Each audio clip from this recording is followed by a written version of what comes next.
Hello दोस्तों। आज जानेंगे कि आवेश क्या है, आवेश कितने प्रकार का होता है और ये भी जानेंगे कि आवेश का क्वांटीकरण क्या है। सबसे पहले परिभाषा पढ़ते हैं।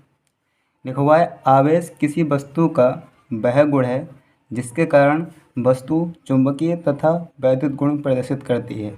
यानी कि कोई वस्तु अगर वैद्युत और चुंबकीय दोनों गुण प्रदर्शित करेगी, इसका मतलब क्या है कि वह आवेश के कारण प्रदर्शित कर रही है।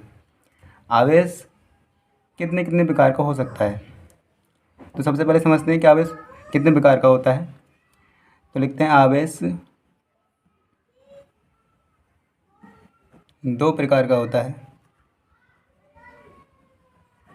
दो प्रकार का होता है।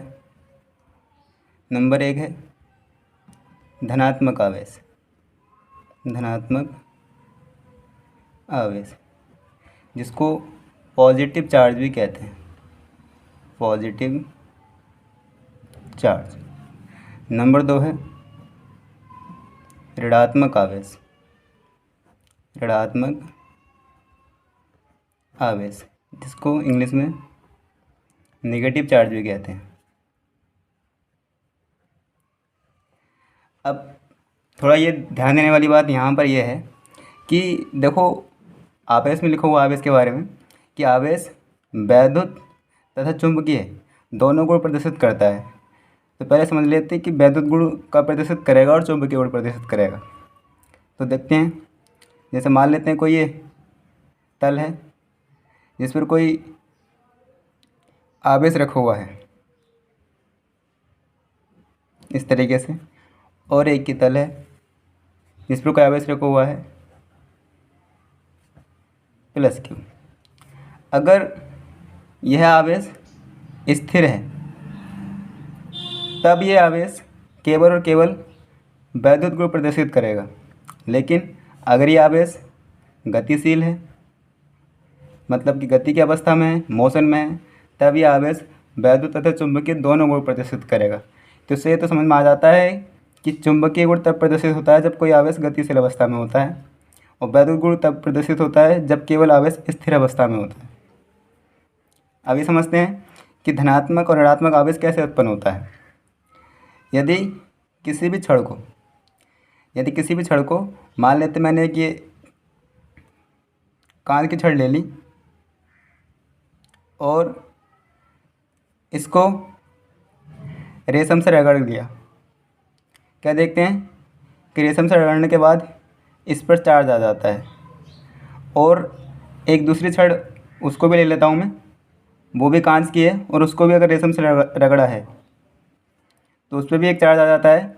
और दोनों छड़ों को अगर मैं करीब लेकर आता हूँ, दोनों छड़ों को अगर करीब लेकर आता हूँ, तभी दोनों एक दूसरे को प्रतिकर्षित करेंगे, मतलब कि प्रतिकर्षण बल लगाएंगे।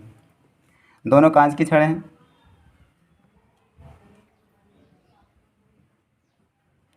और यदि ऐसे ही अगर दो छड़ और ली मैंने, ये छड़ लोहे की है, ये भी लोहे की है, और अगर इन दोनों छड़ों को बिल्ली की खाल से रगड़ें, कौन सी खाल से? बिल्ली की, तब क्या देखते हैं कि इन पर एक प्रकार का आवेश आ जाता है। और अगर इनको ही करीब लेके आते हैं तो क्या देखते हैं कि ये भी दोनों छड़ एक दूसरे को प्रतिकर्षित करती हैं, यानी कि प्रतिकर्षण बल लगाती हैं। तो ये तो समझ में आ जाता है कि अगर एक ही प्रकार के पदार्थ से कोई छड़ या कोई वस्तु रगड़ी जाए तो उस पर एक ही प्रकार का आवेश आता है। लेकिन अगर यदि इन दोनों छड़ों को, कांच की छड़ और लोहे की छड़ को करीब लेकर आएँ तो एक दूसरे को आकर्षित करती हैं। आकर्षित करने का मतलब यह है कि अगर अलग अलग प्रकार के आवेश होंगे तो वे एक दूसरे को आकर्षित करेंगे, और समान समान प्रकार के आवेश होंगे तो वे एक दूसरे को प्रतिकर्षित करेंगे। तो कह सकते हैं कि आवेश दो प्रकार के होते हैं, धनात्मक तथा ऋणात्मक।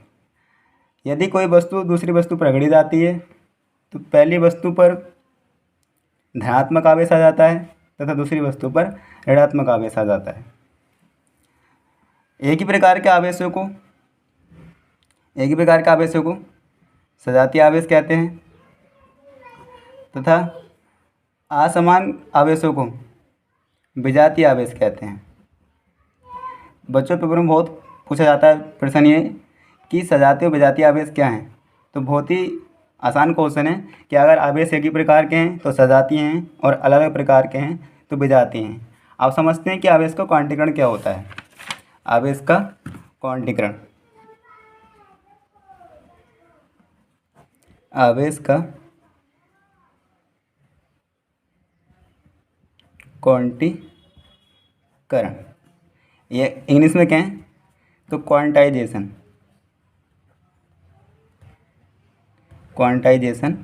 Of charge. तो सबसे पहले समझते हैं कि आवेश का न्यूनतम मान कितना होता है। तो आवेश का जो न्यूनतम मान होता है वो होता है इलेक्ट्रॉन, जिस पर ऋण आवेश होता है। यह आवेश का न्यूनतम मान होता है। इसकी वैल्यू होती है -1.6 × 10⁻⁻19 कूलम। यह आवेश का न्यूनतम चार्ज होता है।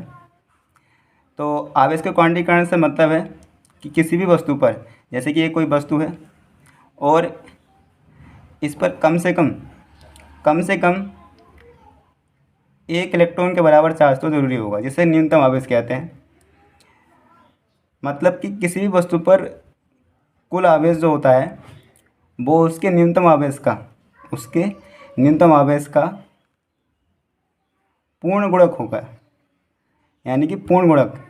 अब आवेश जो कि प्लस और माइनस दोनों में होता है तो कह सकते हैं कि Q बराबर प्लस माइनस के NE, जहाँ इलेक्ट्रॉन किसी वस्तु का न्यूनतम आवेश है।